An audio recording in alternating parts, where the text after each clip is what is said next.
In the spring of 2004, on the southern coast of Cyprus, a team of French archaeologists led by Jean-Denis Vigne was carefully brushing away layers of soil at a site called Chilurocambos when they uncovered something that stopped the entire dig. Buried in the earth was a human skeleton, and just 18 inches away, deliberately placed in its own small pit, was the skeleton of a cat. The two graves had been dug at the same time. The bodies had been positioned facing each other. This was not an animal that had wandered into an open grave and died. This was a burial. And the radiocarbon dating that followed sent a wave of alarm through the small world of animal domestication research, because the site was 9,500 years old. That number broke almost everything scientists thought they knew. Cyprus is an island. It has no native wildcat population and never has. The only way a cat could have ended up there nearly 10,000 years ago was if a human being had carried it across open water on a boat, deliberately, as something worth bringing along, which meant the bond between humans and cats was already old, already emotional, already worth risking a boat trip for, thousands of years before anyone had written a word, built a pyramid, or founded a single one of the civilizations we think of as ancient. The discovery raised an urgent question that suddenly had no clear answer. If cats were already this close to humans 9,500 years ago, where had they come from?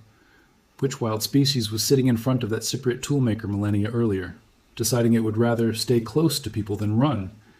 Every wildcat on Earth was suddenly a suspect, and nobody could say for certain which one was guilty. There are roughly 600 million domestic cats alive on the planet right now. They live on every continent except Antarctica, in apartment buildings and farmhouses and back alleys, fed from small, expensive cans, or feeding themselves in the streets of cities that never asked for them. They come in hundreds of coat patterns and dozens of recognized breeds, from the flat-faced Persian to the hairless Sphinx to the enormous Maine Coon. And every single one of them, every cat alive anywhere on Earth today, traces back to wild ancestors from one specific corner of the Middle East. The question of where domestic cats came from sounds like it should have an obvious answer. Cats are cats. They look like small wildcats. Pick almost any wildcat species, and the resemblance seems obvious at a glance. But when scientists actually ran the DNA comparison, testing samples from domestic cats around the world against every wildcat species they could get tissue from, the answer was not obvious at all. Most wildcats did not match. Species that looked like logical candidates turned out to be genetically distant relatives at best. The comparison eliminated species after species before it finally landed on the one population that produced a clean, unambiguous result. The wildcat family contains around 37 living species. The big cats, lions, tigers, leopards, jaguars, snow leopards are the famous ones, the ones people picture when they hear the word cat, but they represent only a small slice of the total diversity. The majority of wildcat species are small to medium-sized animals that most people outside their home regions have never heard of. The fishing cat of Southeast Asian wetlands, the flat-headed cat of Borneo, the pampas cat of South America, the caracal of Africa and the Middle East, the ocelot, the serval, the Scottish wildcat, the jungle cat, dozens of species spread across every continent except Antarctica and Australia. Researchers tested domestic cat DNA against this entire range, and the eliminations started almost immediately. The big cats were ruled out first. The genetic distance between a house cat curled up on a couch and a lion is enormous, so large that it points to nothing closer than a very ancient common ancestor millions of years back, not a domestication event. The South American wildcats, the ocelots, margays, oncillas, and pampas cats were eliminated next. They formed their own distinct branch of the cat family that split off from the house cat's lineage long before humans existed in anything resembling their modern form. The Asian bay cat group, the caracal group, the serval,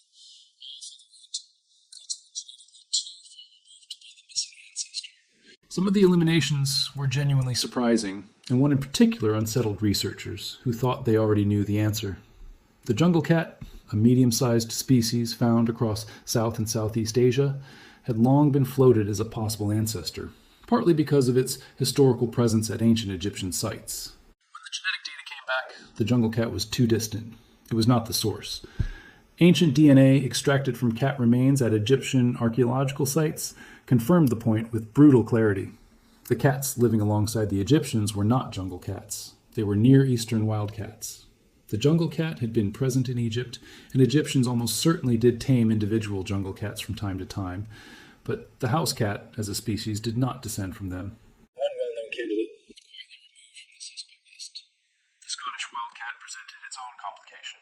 It is technically the same species as the Near Eastern wildcat, Felis silvestris, but a separate subspecies, and it is one of the most endangered mammals in Europe, with only a small number of genetically pure individuals believed to survive in the Scottish Highlands. Genetic testing showed the Scottish wildcat was distinct enough from both the Near Eastern population and the modern house cat that it could not be the domestication source.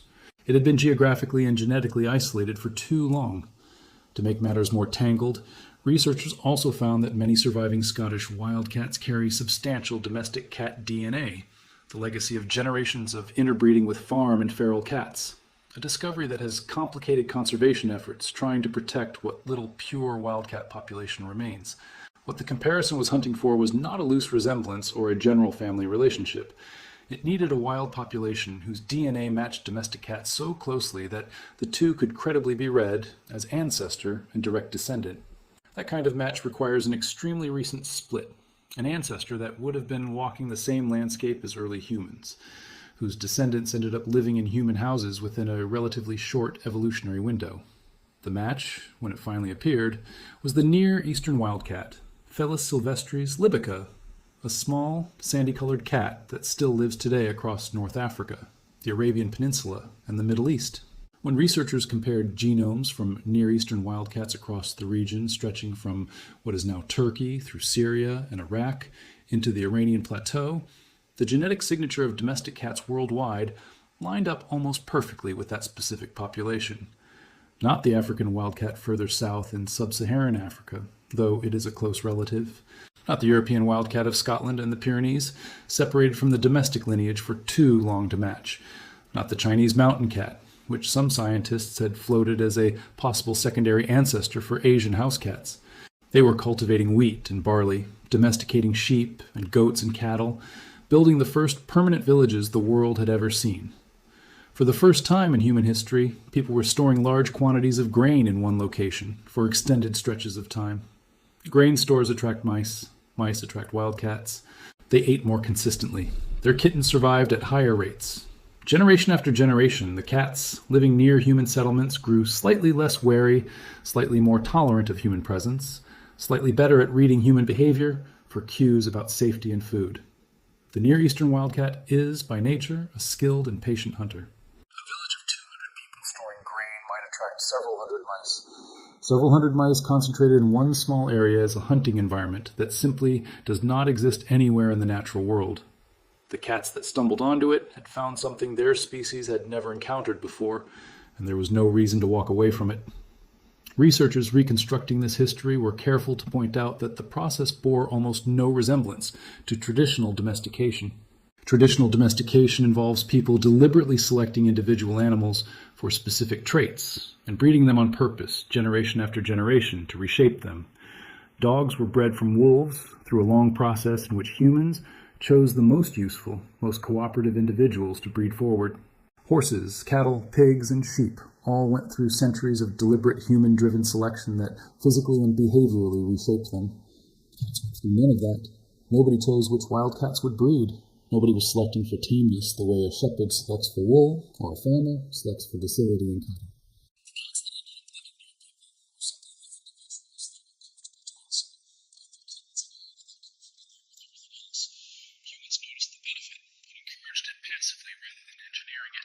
A cat that killed the rats and mice threatening a family's grain store was a cat worth tolerating, maybe worth leaving a little food out for.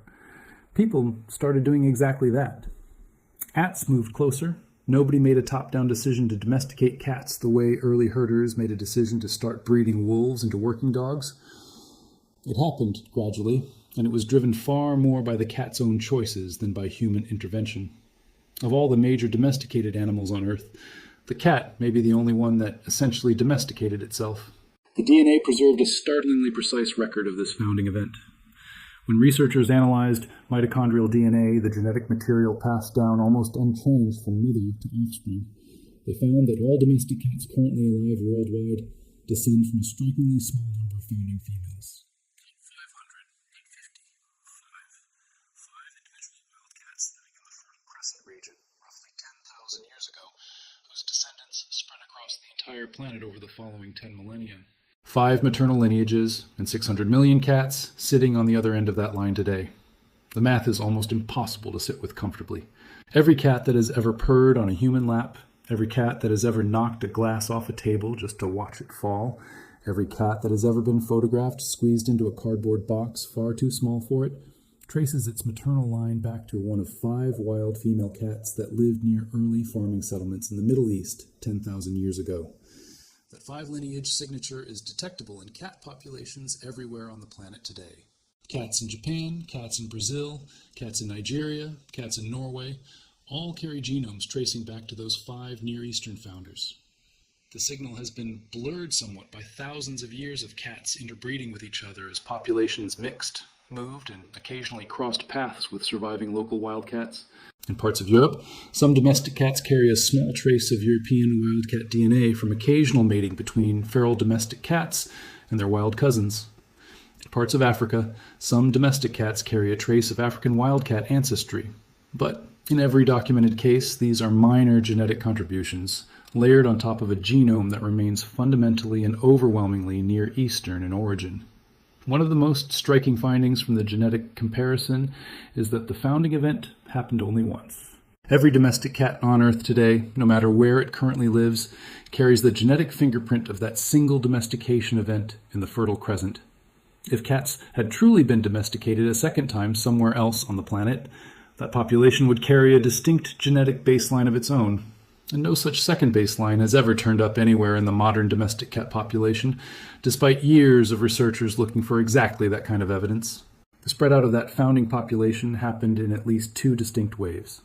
The first wave was slow, cats gradually moving alongside human agricultural communities, as farming itself spread westward into Europe and eastward into Asia over the course of several thousand years.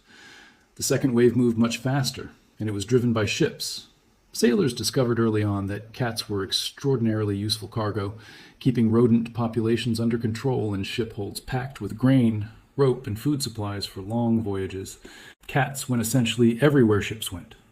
By the time of the Roman Empire, domestic cats had already reached Britain. By the medieval period, they were established in Scandinavia. Within a few centuries of the first major oceanic voyages of exploration, cats had reached the Americas, sub-Saharan Africa, and Australia, none of which had ever had a domestic cat population before humans brought one across the water.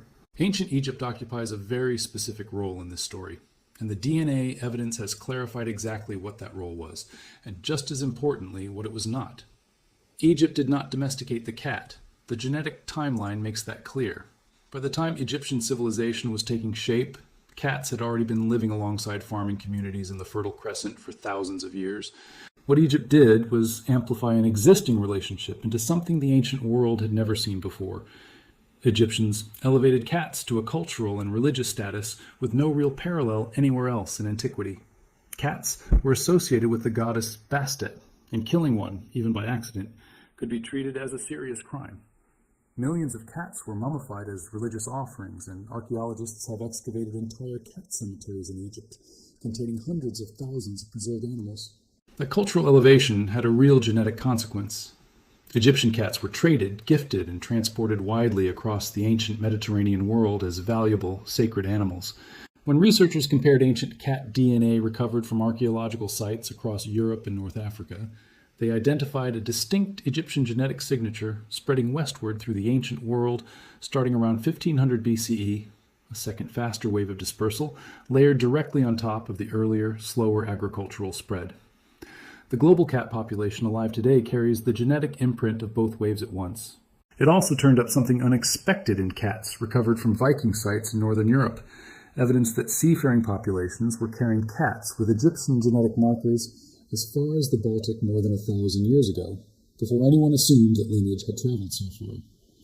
One of the most vivid pieces of supporting evidence for all of this came not from a genetics lab, but from that original dig site in Cyprus. And it was genetic analysis afterward that confirmed just how significant it really was.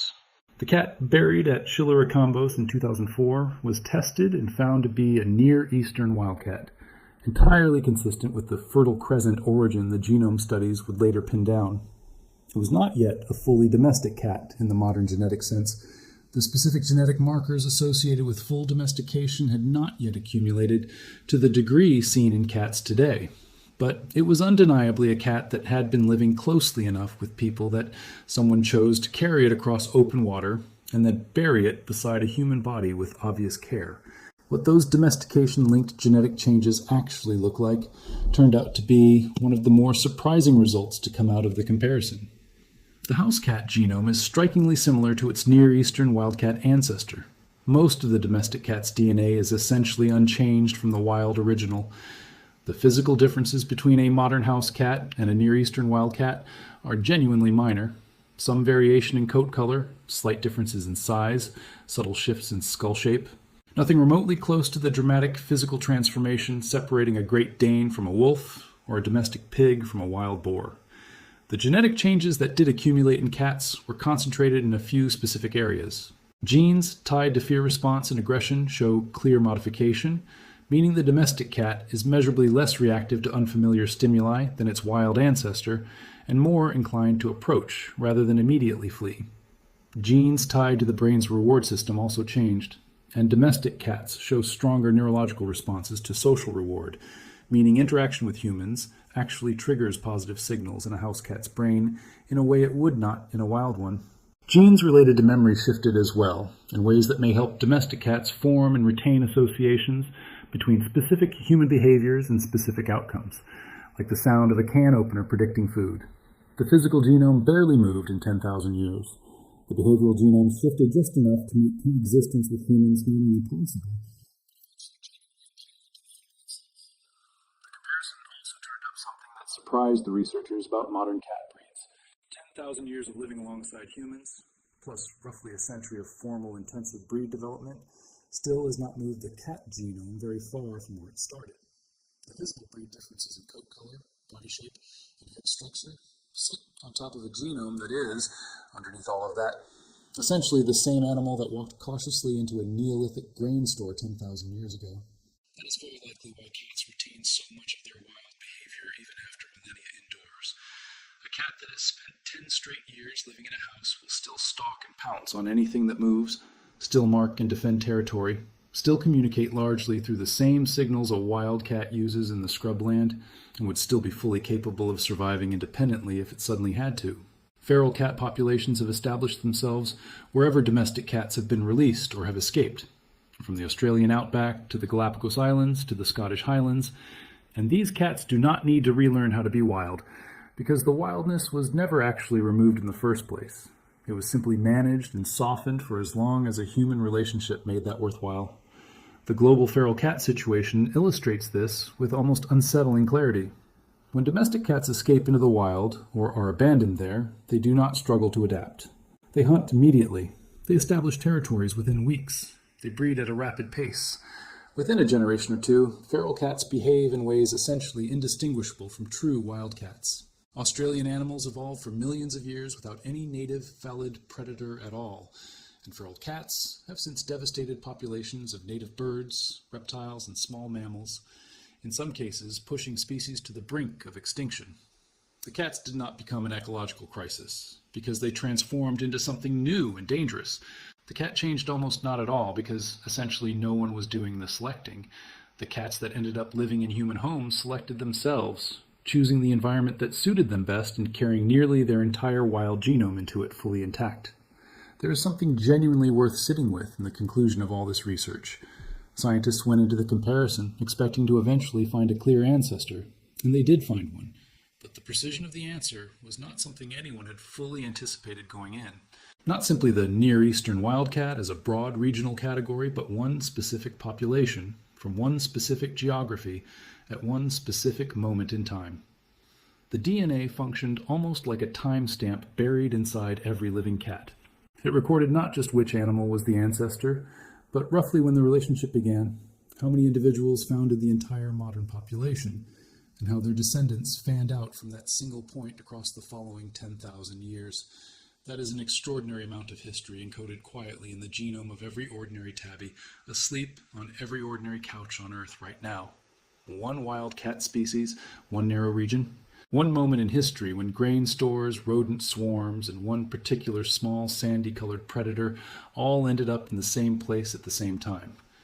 When scientists finally finished comparing every wildcat species on the planet against the modern house cat, the process produced a single answer, and that answer turned out to be an address almost precise enough to walk to. The farming villages of the ancient Fertile Crescent, roughly 10,000 years ago, where 5 wild female cats made a set of choices that 10 millennia later resulted in 600 million of their descendants living quietly inside human homes across every inhabited continent on Earth.